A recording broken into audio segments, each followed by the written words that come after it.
there's so many other benefits of fasting rather than, just lowering your insulin levels, lowering your glucose levels, and, possibly losing weight if that's your goal. I think intermittent fasting is a good way. But I think, eat dinner. Some people call it one meal a day. You can do it every day, depending on your workout schedule or your activity schedule. But I think one meal a day is pretty easy, and just go with dinner. And here's one of the things: if you focus on protein and real food, I'm not talking about, supplementing with protein necessarily, because I'm a big believer in eating real food. But if you eat real food and you eat, beef, for instance, and you eat enough beef at dinner, you will be satiated until the next day.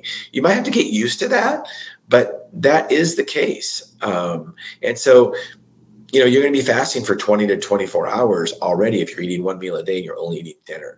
And I think it's easier to fast during the day than it is in the evening, because during the day you're usually at work. You're not around unlimited food sources in your pantry and your kitchen and your refrigerator. So I think it's easier to fast during the day. But anybody out there that's pre-diabetic or diabetic, this is what I challenge you to do with fasting. If you're not on medication that can lower your blood glucose. We are told many times in healthcare that the answer, we're told in healthcare all the time that the answer to diabetes is medication. Well, that is just an outright lie. The answer to diabetes is changing your diet. And if you want to see how you can reverse your diabetes, fast for 24 hours and see what happens to your blood glucose. Now, don't do that if you're taking medication that can lower your glucose and put you into hypoglycemia. Like if you're on insulin, don't do that. But I challenge you, if you're pre-diabetic, you're not on any medications, or you're diabetic and not on medication that'll put you into too low glucose, just fast for 24 hours. You know what will happen to your glucose. And then tell your doctor, well, I proved it, it's reversible. So then long-term, what are you going to do?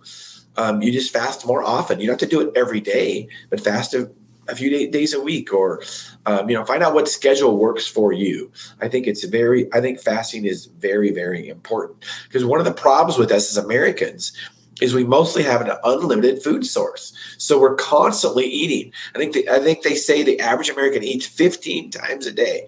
Now, I mean, that includes, you're drinking your coffee with cream in it and little snacks here and there. But think about that, 15 times a day, and challenge yourself to just count how many times you eat a day. And whatever that is, if you want to start losing weight, then just eat less, and have a window where you're going to eat.